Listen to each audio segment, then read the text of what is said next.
요즘 날씨가 너무 좋네요. 다들 푸른 하늘 아래서 잘 지내고 계신가요? 반갑습니다. 저는 40대 중반의 남자입니다. 제 가슴에는 한도 있고 원망과 분노도 자리를 차지하고 있는데요. 속풀이할 겸해서 자신 있게 사연을 글을 적어봅니다. 멜로와 스릴러로 오가는 재밌는 이야기이니 꼭 끝까지 들어주시고 입소문도 내주셨으면 진심으로 감사하겠습니다. 저는 흔히들 말하는 금수 집안에 나고 자랐어요. 부모님 덕분에 고생 한번 해보지 않고 대학까지 무난하게 공부를 했답니다. 이후 취직을 포기하고 곧장 사업을 시작하게 되었어요. 제 아이템을 아버지께 말씀드렸더니 지원군이 돼주시겠다며 제 꿈을 실컷 펼쳐보라고 자신감을 불어넣어 주셨죠. 제가 시작한 사업을 간략히 말씀드리자면 브랜드가 없는 식품 사업이었어요. 대부분 식품은 질 좋은 수입이었고 가격이 저렴해서 소비자들에게 인기를 끌었답니다. 사업을 시작한 지 1년도 지나지 않아 아버지의 행보를 추월할 만큼은 아니지만 큰 성공을 거두었어요. 그런 과분한 성공을 하다 보니 돈을 꽤나 많이 벌었고 주변에 돌아볼 여유가 생겼답니다. 그래서 냉동으로 들어오는 식품과 과일, 과자 등을 인근 고아원과 양로원에 기부를 하러 다녔어요. 좋은 일을 하면 더 잘 될 것 같은 기분이 들어서 한 번으로 끝내지 않고 평생 하기로 마음먹었죠. 그러다 고아원에서 열심히 봉사하는 여자를 알게 되었는데 천사라는 표현이 아깝지 않을 만큼 훌륭한 사람이었습니다. 그녀를 처음 봤을 때 이 여자와 결혼을 해야겠다는 결심과 욕심을 가지게 되었죠. 그래서 멋지게 사랑 고백을 하게 되었고 그 여자도 제가 좋은 사람인 것 같다며 받아주었습니다. 연인이 되어 저희가 자주 만난 곳은 카페나 극장이 아닌 고아원과 빈곤층 가정에 연탄을 날라주는 장소였네요. 천사 같은 그녀를 만나 제 마음가짐도 싹 바뀌었고 세상 보는 눈도 달라졌답니다. 그런 순수하고 따뜻한 연애는 5년 가까이 이어서 제 나이 33살이 되어 100년 가약을 맺게 되었어요. 아내는 결혼 이후에도 봉사와 헌신을 아끼지 않는 천사의 삶을 멈추지 않았답니다. 물론 저도 옆에서 함께 나누는 봉사자가 다 되었죠. 저희는 이런 삶도 좋지만 아이를 가지고 평범한 가정을 이루는 걸 목표로 했는데 좀처럼 아이가 생기지 않아 조금 아쉬웠답니다. 아내는 아이를 갖지 못하는 이유를 찾아보자며 병원에 가서 검사를 받자고 제안했어요. 그래서 며칠 뒤 병원을 찾아 피도 뽑고 소변도 검사하고 온몸을 구석구석 검사했는데 결과가 매우 나쁘게 나왔답니다. 의사 선생님이 남편인 저에게 문제는 없지만 아내에게서 큰 문제가 있어 당장 병원에 입원부터 해야겠다고 일렀습니다. 아내분이 혈액암입니다. 네? 암이요? 그럴 리가 없어요. 제 아내가 얼마나 건강한데 그런 결과가 나올 수 있죠? 오진일 수도 있으니까 다시 검사해주세요. 많이 놀라셨겠지만 사실은 사실입니다. 혈액암이 백혈병이라는 건 아시죠? 치료가 늦으면 늦을수록 감당하기 어려우실 겁니다. 지금 몸 상태도 많이 안 좋으니 신속하게 치료를 받아야 합니다. 아내는 슬퍼하지 않고 덤덤하게 말했습니다. 여보, 흥분하지 마. 치료하면 분명히 좋아질 거야. 요즘은 의료기술이 발달해서 백혈병도 고칠 수 있는 시대라고. 당신은 어떻게 이렇게까지 되도록 아무것도 모를 수가 있어. 맨날 남만 도와주고 돌보더니 왜 당신 몸을 챙기지 않은 거냐고. 아니야, 이건 내 탓이야. 남편이 내가 알아차리지 못했으니 모두 내 책임이라고. 여보, 나 반드시 당신을 완치시킬 거야. 무슨 일이 있어도 당신을 구하겠다고. 그럼 당신이 날 구해줄 거라 믿어. 그러니까 얼른 입원부터 하자. 저는 아내 입원 수속을 밟고 안병동의 한 병실로 들어가게 되었습니다. 며칠 뒤 항암 치료를 시작하게 되었는데 아내는 이를 악물고 잘 버텨주었어요. 옆에 있는 제가 걱정하는 게 싫었는지 끝까지 밝은 미소를 잃지 않았답니다. 저 역시 그렇게 의지가 있는 아내에게서 희망을 보았기 때문에 곧 완치가 되리라 믿어 의심치 않았네요. 2년 동안 치료에 전념한 아내는 어느새 머리카락이 한 올도 남지 않았고 피골이 상접한 얼굴이 되었답니다. 저는 일하는 시간을 대폭 줄여서 아내의 머리부터 발끝까지 매일 물수건으로 닦아주고 또 닦아주었어요. 그리고 매일 사랑한다, 힘내라, 날 두고 가버릴 생각 말아라 등등의 말을 해주며 희망을 잃지 않게 해주었죠. 하지만 아내는 뭐가 그리 급했는지 치료한 지 2년 반 만에 영원한 잠에 들고 말았습니다. 아내를 붙들고 저도 따라가겠다고 오해하며 마지막 순간까지 함께했죠. 슬픔에 갇혀버린 저는 아내의 상을 치르고 일을 멈추고 방 안에만 틀어박혀 지냈습니다. 아내의 흔적과 향기가 배어있는 곳에서 1분도 벗어나고 싶지 않았답니다. 그렇게 운둔 생활이 계속되었고 해가 바뀌어도 일상으로 돌아가지 못했죠. 시간이 몇 달 지나자 머리카락과 수염이 제 얼굴을 뒤덮었고 거의 먹지 않아 뼈만 앙상하게 변했답니다. 그러던 어느 날 장인어른이 저희 집에 찾아오셨어요. 제가 연락이 안 돼서 걱정이 되셔서 오신 거죠. 장서방, 아니 이준아, 꼴이 이게 뭔가? 장인어른, 그냥 이렇게 사는 게 편하네요. 라니가 떠나고 나서는 아무것도 하기 싫어졌어요. 이 사람아, 산 사람은 살아야지. 언제까지 이러고 있을 생각이야? 제발 정신 차리고 세상 밖으로 나오게. 저의 슬픈 표정을 가엾게 보시던 장인어른은 저를 억지로 데리고 나가서 산책을 시켜주셨어요. 거의 1년 만에 햇빛을 보는 거라 머리가 너무 어지러웠답니다. 자네가 내 딸을 그리워하고 슬퍼하는 게 고맙긴 하지만 이런 식으로 그리워하는 건 아닌 것 같아. 차라리 깨끗하게 있고 새롭게 출발하는 게 좋겠다고. 장인어른, 전 세상에 미련 없어요. 돈을 벌어서 뭐하고 사람들을 만나면 뭐하겠어요. 라니가 세상에 없는데 어떻게 다시 웃을 수 있겠습니까? 그래서 내 앞에서 죽겠다는 말을 하려는 거야? 이놈의 자식 안 되겠네. 장인어른은 제 뺨을 날리면서 호통을 치셨어요. 정신 차려! 자네 부모님도 걱정이 이만저만이 아니란 말이야. 다시 사이로 복귀하고 새로운 사람도 찾으라고. 희준이 네가 계속 이런 꼴을 보인다면 매일 찾아와서 매타작을 할 거니까 그런 줄 알아. 그날 이후 장인어른은 매일 낮에 저희 집에 오셔서 저를 억지로 데리고 나가 산책도 하고 목욕탕도 갔답니다. 그리고 손수 제 머리카락도 잘라주시기도 했죠. 장인어른의 그런 노력에 저는 점차 우울증을 회복하게 되었고 2달 뒤에는 은둔 생활을 정리하고 다시 사업을 재개하게 되었습니다. 그때까지도 장인어른은 자주 드나들며 제 안부를 살펴주셨고 필요한 게 있으면 직접 가져다 주셨어요. 조금 정신을 차린 저는 세상을 떠난 아내가 정성을 다했던 봉사를 시작하게 되었습니다. 고아원과 노숙자 쉼터를 오가며 물품을 지원하기도 했고 식사를 제공하기도 했어요. 그러다 아내를 닮은 여자를 운명처럼 만나게 되었답니다. 그녀는 고아원 아이들 한 명 한 명에게 따뜻한 말을 건네며 밥을 퍼주었고 운동장에서 술래잡기와 많은 놀이를 하며 주말의 시간을 보냈습니다. 제 아내가 살아있었더라면 눈앞에 그녀와 똑같이 행동했을 거라 생각하니 괜스레 눈물이 나오더라고요. 봉사를 하며 한 달 정도 지켜본 그 여자와 저는 서로에게 끌리는 자석 같은 호감이 있어서 누가 말하지도 않았는데 손을 잡고 다니기 시작했어요. 그렇게 연인이 되었죠. 전 저를 이 여자로 인해 잊을 수 있을 거라는 생각까지 들었답니다. 그녀와 깊은 사이가 되자 저희 집에 자주 오가게 되었는데 이를 발견한 장인어른은 섭섭했는지 아니면 그만 놓아주려는 건지 제 연락을 끊어버리셨습니다. 안타까운 마음이 들긴 했지만 새로운 사랑을 하게 되었으니 저 또한 장인어른의 얼굴을 뵙는 게 죄스러워서 연락을 그만하는 게 낫겠다는 판단을 했네요. 저와 천사 같은 여자친구는 1년여간 사귀고 혼인신고만 하고 저희 집에서 살기 시작했습니다. 아내가 된 그녀는 항상 그래왔듯이 주말만 되면 봉사활동을 나갔어요. 저는 사업이 바빠지기 시작하면서 봉사활동을 소홀히 하게 되어서 아내에게 미안하기만 했답니다.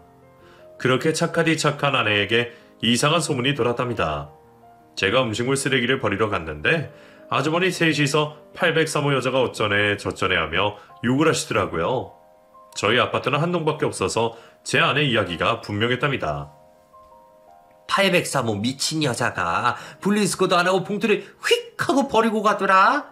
그래서 내가 한 소리 했더니 나더러 애미 출탄년이 어쨌네 하면서 쌍욕을 하더라니까. 언니도 803호한테 당했구나. 나도 며칠 전에 엘리베이터 타려고 잡았는데 내가 쓰레기 봉투 들고 있는 걸 보더니 다음 거 타라고 했어. 내가 왜 그래야 하냐고 따졌더니 뒤지기 싫으면 입 닥치고 꺼지라는 거야. 나 그때 살 떨려서 죽는 줄 알았다니까. 그리고 이어서 803호에 사는 여자, 제 아내를 쉼없이 욕했답니다. 그런데 이야기 내용을 들어보니 제 아내와는 거리가 멀어 보여서 다른 옷으로 착각했거니 하고 무시하고 말았어요. 저는 아내에게 물어볼까 했지만 보나마나 다른 여자와 헷갈려서 그랬을 거라는 판단에 묵인했습니다. 그런데 며칠 뒤 주말 오전에 누군가 초인종을 여러 번 울리며 짜증나게 해서 나가봤더니 803호 여자를 욕하던 아주머니 중 한 사람이었어요. 무슨 일이시죠? 여기 아줌마 좀 나와보라 그래요. 봉사활동가가 없는데 무슨 일 때문에 그러시는 거예요? 그러자 아주머니는 혀를 차며 봉사활동? 어이가 없네. 아파트 내에서 쓰레기 하나 제대로 버리지 않는 주제에 남을 도우러 갔다는 게 코미디네요. 이봐요, 아저씨. 이 집 여자가 어제 우리 친정엄마한테 침을 뱉었답니다. 라고 말도 안 되는 소리를 하는 겁니다. 네? 침을 뱉었다고요? 뭔가 오해가 있나 본데 제 아내는 그런 행동을 할 사람이 아닙니다. 아니긴 뭐가 아냐. 우리 엄마한테 노인네 냄새 난다고 짜증을 내면서 등에 다 침을 뱉고 똑똑히 이 집으로 들어가는 걸 봤대요. 아주머니, 아무래도 다른 여자라 착각하셨나 봅니다. 제 아내는 남에게 그런 몰상식한 짓을 할 사람이 아닙니다. 남편은 아무것도 모르고 있나 보네. 자기 마누라가 착한 여자인 줄 아나 봐. 이봐요, 아저씨. 나중에 다시 우리 엄마 모시고 올 테니까 사과하고 정신적 피해보상비 물어볼 준비하세요. 이따가 아저씨 마누라가 우리 엄마를 보면 죄를 시인할 테니까. 이게 무슨 소린가 하며 아내를 기다렸는데 늦은 밤이 되어서야 돌아왔답니다. 그래서 아내에게 바로 물어봤습니다. 나이 드신 할머니네 침을 뱉었냐는 어이없는 질문을 하는 게 웃기긴 했지만 솔직하게 대답해달라고 했죠. 그러자 아내는 경악하며 놀랬습니다. 내가 할머니한테 침을 뱉었다고? 그게 무슨 해괴망측한 얘기야. 여보, 나를 뭘로 봤길래 그럴 소리 하는 거야? 미안해. 기분 나빴지? 그런데 806호 아줌마가 계속 당신이 그랬다면서 사과받으러 오겠대. 이게 무슨 난리야?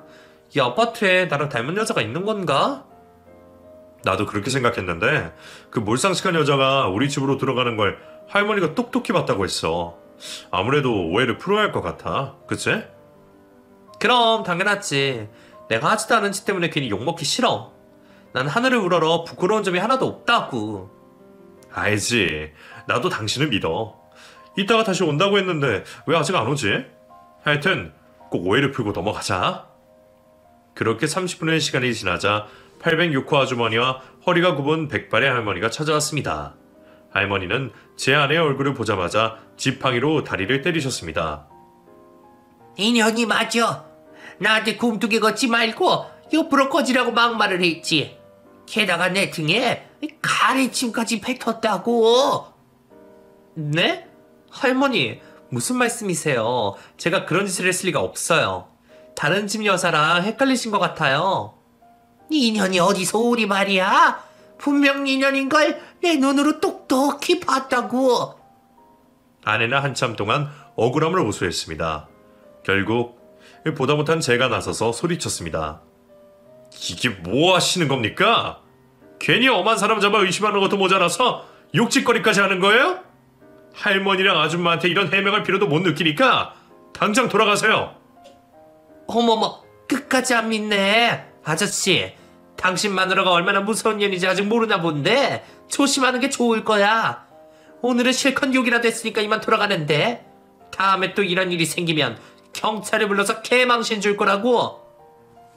그렇게 아줌마와 할머니는 집으로 돌아갔고 남아있는 아내는 억울함에 눈물을 쏟아냈습니다. 저는 아내를 달래려고 안아주었는데 아내가 이사가자는 말을 꺼냈답니다. 이 아파트 아줌마도 이상해. 나에 대한 이상한 소문을 만들어서 씹고 다녀. 난 아무 짓도 하지 않았는데 말이야. 더 이상 여기서 못 살겠어. 당신도 소문을 알고 있었어? 그런데 왜 나한테 말하지 않은 거야? 너무 말 같지 않은 소리여서 무시해버렸지. 그런데 오늘 같은 일을 당해보니까 알겠어. 장난삼아 던진 돌멩이에 나같이 가만히 있는 개구리가 맞아 죽겠다는 걸 말이야. 여보, 우리 이사 가자. 이거 참 억울하네. 우리가 뭘 잘못했다고 이사까지 가야 하는지. 그래도 당신을 위해서라면 그렇게 해야 하는 게 맞겠지? 알겠어. 이왕 이사가는 거 좋은 아파트로 이사가자. 그래서 저는 바로 신축 아파트가 들어선 곳들을 알아보았고 가장 편의가 좋아 보이는 지역을 정해서 계약했답니다. 4주 정도의 시간이 지나자 집이 팔려서 이사를 떠날 수 있었답니다. 그런데 이사를 왔더니 좋은 일들이 자꾸 생겼어요. 제 사업도 더 번창하게 되었고 아내도 살기 좋은 곳에 와서 너무 좋다고 버릇처럼 말하며 에너지가 훨씬 좋아졌답니다. 그래서 아내는 봉사활동을 일주일에 3번이나 나갔어요. 저도 가끔 아내를 따라서 가긴 했는데 바쁘면 일부러 올 필요 없다며 휴일에는 쉬라고 말려주었답니다. 그리고 이사한 지 2달 만에 기적 같은 일이 생겼어요. 바로 저희에게 2세가 생겼답니다. 저와 아내는 무척이나 기뻐하며 집에서 파티까지 벌였죠. 여보, 이럴 줄 알았으면 진작에 이사 올 걸 그랬나봐. 이 집의 기운이 좋아서 무슨 일이든 잘 풀리는 것 같아. 당신이 임신한 것만 봐도 그래. 전혀 계획하지 않았는데도 바로 아이를 가졌잖아. 그치? 나도 그렇게 생각해. 지난번 집에 살 때는 소문 때문에 스트레스가 심했는데 여기 오니까 마음이 편해서 당신 일도 더 잘 되고 나도 기분 좋게 지낼 수 있어. 우리 아이 방 언제부터 꾸밀까? 딸이니까 핑크색이 좋겠지? 어머, 벌써 방을 꾸미자고? 당신이 이렇게 좋아할 줄 알았으면 진작 말하지 그랬어. 이세 계획을 세웠더라면 더 빨리 가졌을 거 아냐. 나도 내가 이럴 줄 몰랐네. 난 당신만 있으면 더 필요 없다고 생각해서 굳이 아이를 낳을 필요가 있을까 하고 여겼는데 임신 소식을 들어보니 기분이 다르네. 어쨌든 앞으로 당신은 편하게 집에서 쉬기만 해. 내가 집안일 밥 다 해줄 테니까. 저는 딸밥으로 예약한 아빠가 되어 아내에게 본격적인 헌신을 시작했답니다. 애지중지하는 마음으로 아내를 씻겨도 주고 밥을 직접 먹여도 주면서 알콩달콩 재밌게 시간을 보냈죠.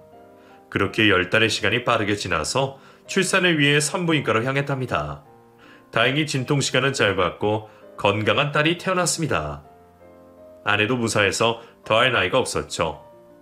저는 아내에게 하루 종일 헌신하고 싶었는데 사업이 계속 확장이 되어서 낮 시간에는 자리를 비우는 게 어려웠답니다. 그래서 수고와 고생해준 아내를 위해 강남에 있는 산후조리원 VIP 병실을 잡아주었어요.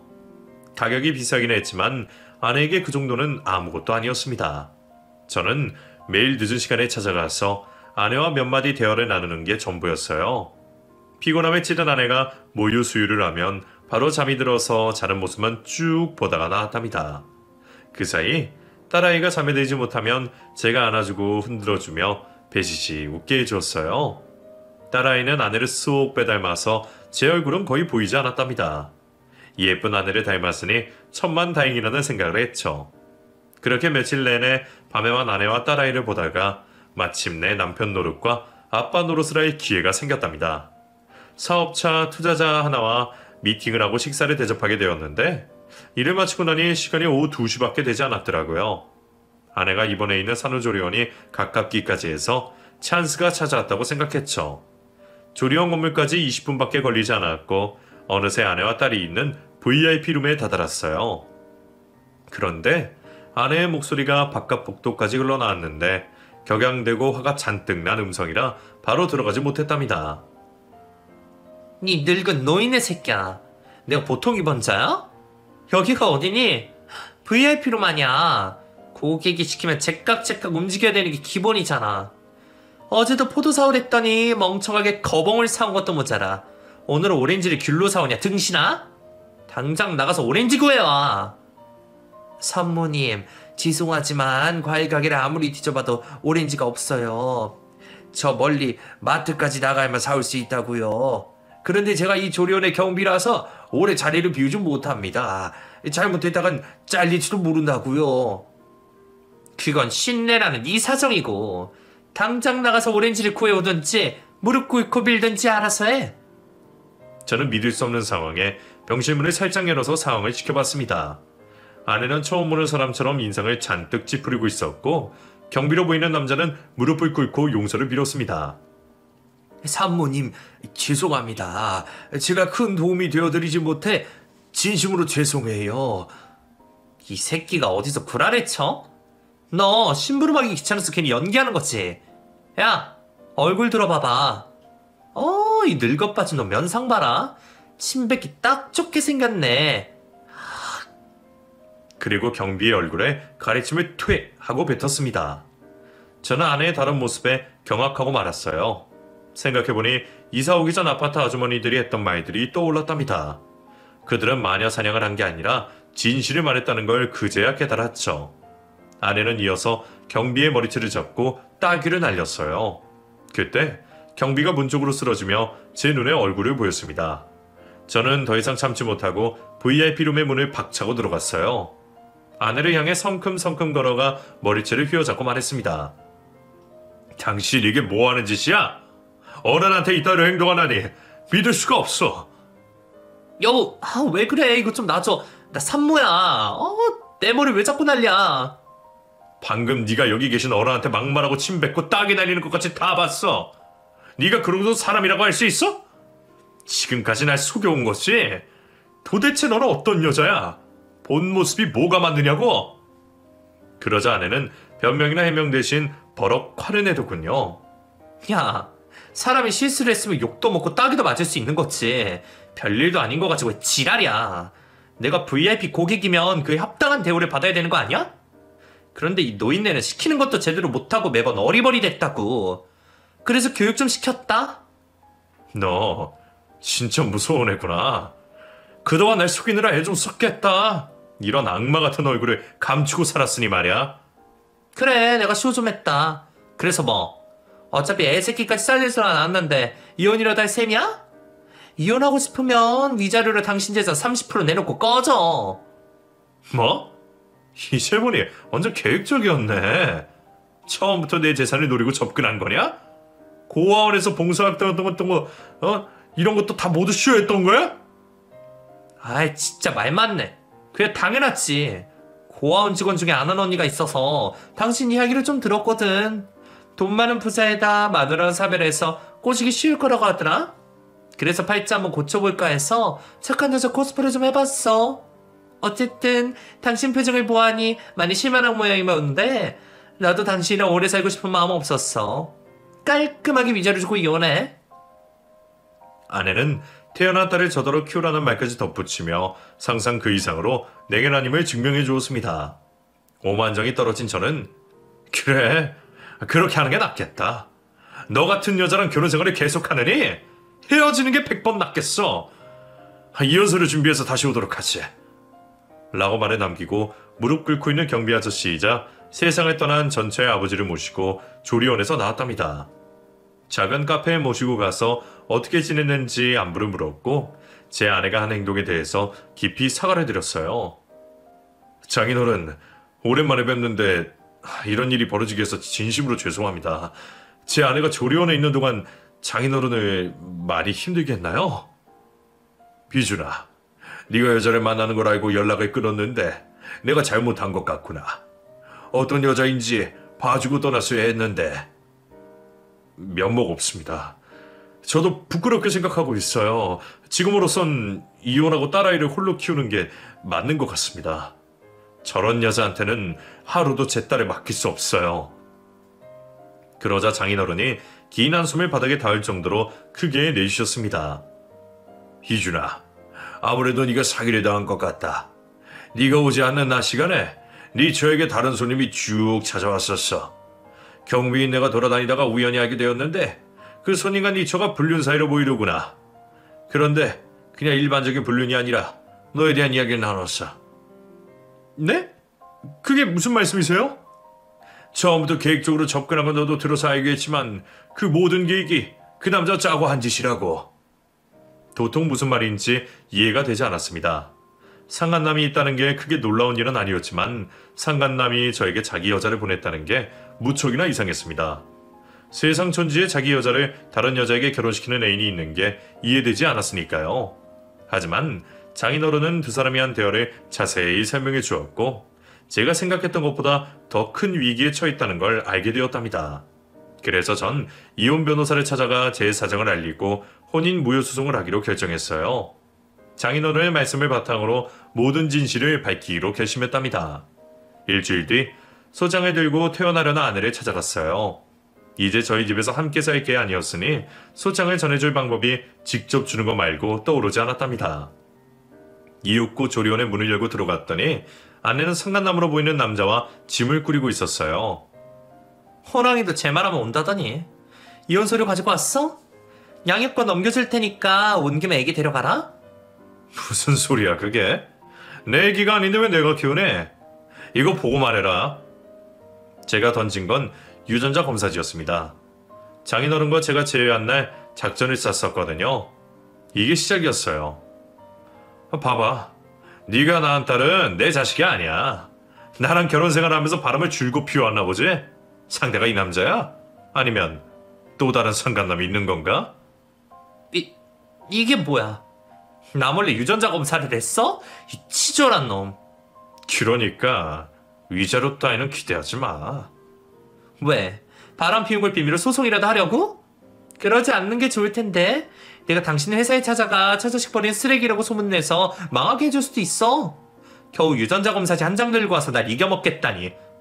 어이가 없네. 아내와 상간남은 기고만장한 태도로 일관하며 끝까지 합의 이혼을 하고 위자료를 달라고 했습니다. 자기들이 얼마나 무서운 사람인지 알고 싶지 않으면 돈을 주고 끝내라고 경고를 하더군요. 그런데 그때 장인어른이 입원실 문을 열고 들어오셨습니다. 이건 역시 저희의 계획이었어요. 아이고 사모님 퇴원하시는가 보군요. 가시기 전에 제가 들려드릴 게 있습니다. 한번 들어보시죠. 기도치네가 뭐래? 야, 넌 낄 때 안 낄 때 구분 못하니? 이러니까 늙으면 죽으란 소리라는 거야. 아이고 그럼 죽기 전에 파티라도 해야겠군요. 자 들어봅시다. 장인어른이 핸드폰에 녹음된 음성을 재생시키자 두 년놈의 얼굴에 먹구름이 내려앉았습니다. 대화 내용을 이랬습니다. 자기야, 이번에 공사 치는 놈 멍청한 거 맞지? 자기가 위자료를 달라는 대로 주는 등신이 맞느냐고. 내가 언제 실수하는 거 봤어? 순진한 남자 고르는 건 타고났다고. 이번이 거의 10번째 공사인 거 잊은 건 아니겠지? 그동안은 결혼까지 가지 않고 그 전에 뜯어먹고 버렸는데 이번 놈은 크게 뽑아먹으려고 결혼까지 결심했지. 이 자식 보기보다 돈이 엄청 많아. 지난 남자 새끼들하고는 사이즈가 다르더라고. 이혼하게 되면 아마도 한 20억은 받을 수 있을 것 같아? 그럼 우리 그동안 남자 등쳐먹은 돈으로 외국 가서 새롭게 시작하면 되겠다. 그래 되도록 빨리 떠나자. 지난번에 공사 나간 놈이 자기를 고소해서 얼마 뒤면 경찰서에 출석해야 하잖아. 괜히 일 복잡해지기 전에 빨리 사라지는 게 상책이야. 그런데 애기는 어떻게 할 생각이야? 설마 우리가 키울 건 아니지? 미쳤어? 내가 왜 애를 키워? 내 배 아파서 나간 애인데도 정이 안 간다고? 그리고 지금 공사 치는 놈은 순진해서 자기 애라고 찰떡같이 믿고 있어. 그 애는 내 앞에 있는 자기 애인데 말이야? 뭐 어쨌든 외국 나가는데 혹을 달고 갈 수 없으니 그 새끼한테 떨고 가면 잘 된 일이지. 그러게 왜 임신하고 그랬어? 기획이 없던 일이잖아. 그야 당신이라도 달려드는 바람에 이 꼴이 난 거 아니야. 내가 거절해도 맨날 가만두지 않아놓고서 이 은큼한 놈아. 그래 뭐가 됐든 좋다. 이제 우리 둘은 더 이상 공사 치지 않고 외국에서 사업하면서 편하게 사는 거야. 그러고 보면 우리 옛날 생각하면 많이 용됐다. 당신은 룸사롱 아가씨였고 나는 아가씨 관리의 실장이었는데 말이야. 수십억 벌어서 외국에 나가게 되다니 이 모든 게 꿈만 같다. 그러게 말이야. 내가 술 따른 남자만 해도 수천 명은 될 거다. 그 지긋지긋한 세월 다 잊어버리고 멋지게 새 출발할 거야. 그렇게 대화가 끝이 나자 장인어른이 핸드폰을 닫아버렸습니다. 잘 들었나요? 두 사람이 사기꾼이라는 걸 직접 말했으니 이제 빼도 박도 못하시겠네요. 그러자 상간남이 장인어른을 향해 주먹을 뻗으려는데 제가 몸으로 맞고 제압했습니다. 상간남을 넘어뜨리고 주먹 세례를 퍼부었죠. 이 자식도 똑같네. 어른 공경할 줄을 모르고 어디서 주먹을 뻗어? 내가 전현한테 손들지 못한 걸 니놈한테 다 풀어야겠다. 저는 상간남의 코피가 터질 때까지 두들겨 패주었어요. 음성을 듣고 충격을 먹은 아내는 담배를 꺼내 물더군요. 젠장 다 된 밥이었는데 망했잖아. 어이 순둥이, 위자료 안 받고 이혼해 줄 테니까 저 놓친 애라 신고하지 마. 더럽게 굴지 말고 깨끗하게 쪽내자고. 누가 이혼을 안 됐어? 난 당신이랑 이혼 안 해. 혼인 무효 소송을 걸었다고. 저기 침대 위에 올려놓은 봉투 열어봐. 당신을 위한 선물이니까. 아내가 봉투 안에 소장을 보자 짜증을 내며 던져버렸고 담배를 문 입으로 말아뒀군요. 아, 진짜 입이 복잡해지네. 그래서 내가 어떻게 해주길 바래? 피해 보상이라도 해줘? 그건 당연한 거고. 지금쯤 올 때가 됐는데 왜 안 오지? 뭐야, 또 누가 오기로 한 거야? 설마 경찰? 빙고. 당신이 사기친 남자들이 들고 일어나서 다 같이 고소하겠지. 수법이 아주 심플하던데. 결혼 전에 뜯어낼 수 있을 만큼 뜯어내고 잠수를 탔더라. 남자들은 하나같이 똥 밟았다 생각하고 신고를 안 한 모양이더라고. 다들 재산이 어느 정도 있는 데다 직장에서 소문이 날까봐 그냥 참고 넘어간 거지. 그런데 내가 경찰에 찾아가 피해당한 남자들이 많을 거라고 일러주었더니 바로 조사에 착수하던걸. 네 통장 입출구 내역을 다 조사하고 피해자한테 연락 돌렸어. 경찰이 일일이 설득해서 피해 고소를 하게 만들었지. 그래서 다들 널 사기꾼으로 고소했다고. 뭐야? 이런 젠장. 자기야, 빨리 짐 챙겨. 우리 튀어야 해. 나가긴 어딜 나가세요. 산모님, 제가 있는 한 절대 도망 못 갑니다. 놓친 내가 끝까지. 저리 안 비켜? 아내가 손을 들자 장인어른이 먼저 따귀를 날렸습니다. 바닥에 철푸덕 넘어진 아내는 입에서 쌍욕을 뱉으며 자리에서 일어났어요. 그러자 사복경찰 여러 명이 산후조리원 VIP룸을 급습해서 사기꾼 아내와 상간남에게 체포영장을 보여주고 쇠고랑을 채웠답니다. 아, 진짜 제대로 망했네. 이게 다 저 놓친 애 때문이야. 야, 늙은이. 너 가만 안 둘 거야. 나 어차피 깜빵에 들어가도 엄마 안 사고 나오거든?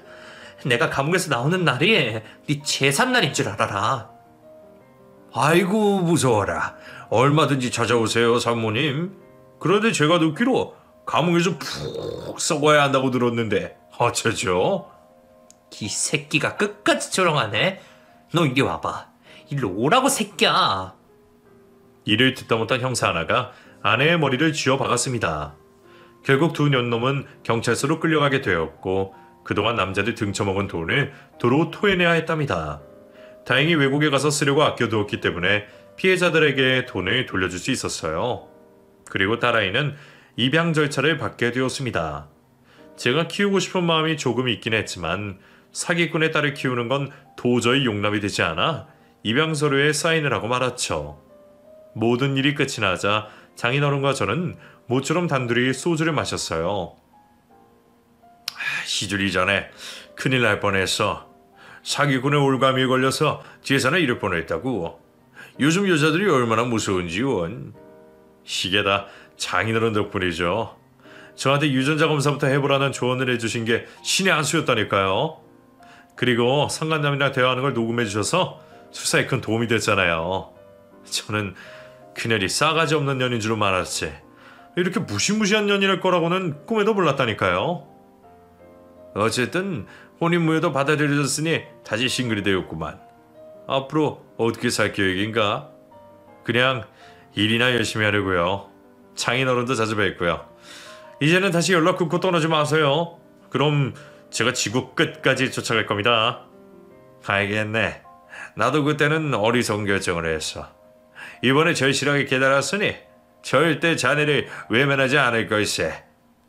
그렇게 깔깔 웃으며 얼큰하게 취했는데 장인어른이 다른 이야기를 꺼냈습니다. 이준아, 내가 아는 저자가 하나 있는데 만나보지 않겠나? 세상을 떠난 내 딸하고 똑 닮은 아이야. 아니, 훨씬 더 예쁘고 훌륭한 친구지. 갑자기 소개팅을 해주시겠다고요? 아무리 그래도 전처의 장인한테 어떻게 여자를 소개받습니까? 전 여자 없어도 괜찮으니 괜한 말씀 마세요. 이러지 말고 한번 만나봐. 내가 경비를 하면서 그렇게 착한 사람은 처음 봤다니까. 사람들한테 친절하고 상냥한 건 물론이고 어려운 사람을 도울 줄도 아는 사람이야. 매일 배지 줍는 할아버지한테 무거운 박스를 가져다 주는 걸 수백 번이나 봤다니까. 게다가 얼마 전에 길거리에서 봤는데 노숙자들에게 밥을 퍼주는 모습도 봤어. 내 딸의 모습을 그대로 닮은 저자란 말이야. 장인어른의 말씀을 듣자 관심이 가기 시작했습니다. 도대체 어떤 여자인지 얼굴이라도 봤으면 좋겠더라고요. 그래서 소개팅을 하겠다고 하고 며칠 뒤에 장인어른과 셋이 만나게 되었답니다. 그런데 여자의 얼굴이 낯이 익었습니다. 저 혹시 산후조리원에서 봤던 분 아닌가요? 네, 맞아요. 산후조리사로 일하고 있어요. 그러고 보니 저랑 희준 씨는 산후조리원에서 먼저 만났네요. 아, 장인어른이 말씀하신 분이 이분이세요? 그럼 제 처지를 다 아실 텐데. 뭐 어때요? 희준 씨가 사기를 당하신 거잖아요. 처음엔 저도 거절하려고 했는데 경비 아저씨께서 엄청 좋은 분이라고 하셔서 굳게 마음을 먹고 나왔습니다. 그럼 혹시 돌싱이세요? 아니요, 사별했어요. 남편이 혈액암으로 몇 년 고생하다가 세상을 떠났죠. 경비 아저씨한테 들어보니 희준 씨 아내분도 혈액암으로 돌아가셨다죠. 고인이 되신 아내분의 명복을 빕니다. 네? 네. 저도 남편분의 명복을 빕니다. 그러자 장인어른이 너털 웃음을 지으며 말씀하셨어요. 벌써 통하는 게 있구만. 내 생각이지만 자네네 배우자들이 두 사람을 연결시켜 주려고 그 산후조리원으로 보낸 게 아닌가 싶어. 내가 이준이 자네를 봤을 때 느꼈지. 여기 있는 소윤 씨의 짝이 될 거라는 걸 말이야. 장인어른, 말씀을 들어보니 그런 것 같기도 하네요. 저는 소윤 씨에게 호감을 넘어서 찌릿한 느낌을 받았다고 전했습니다. 하늘에 있는 아내와 당신의 남편이 힘을 써준 것 같으니 만남을 시작해보자고 고백했죠. 그러자 소윤 씨도 기다렸다는 듯이 제 마음을 받아주었고요. 결국 저와 소윤 씨는 3개월이라는 짧은 연애를 하고 결혼식을 올렸답니다. 소윤 씨의 부모님이 안 계셔서 전체의 장인어른이 신부 입장에 손을 잡고 입장했고 혼주석에 앉아서 딸을 보내는 아버지의 눈물까지 흘렸어요. 장인어른은 세상을 떠난 딸과 새로운 딸을 만났다는 만감이 교차했는지 서글프게 우셨어요. 그래서 저희 부부는 매달 장인어른을 찾아뵙고 있답니다. 아내는 장인어른이 친정아빠라며 딸 노릇까지 해주었고 저 역시 변함없는 장인어른으로 대해드리고 있어요. 이렇게 저의 사랑과 사기, 또 다른 인연까지 쭉 적어봤는데 재미있으셨으리라 믿습니다. 다들 곁에 있는 분과 행복하시길 바라며 글을 마치겠습니다. 모두 행복하세요.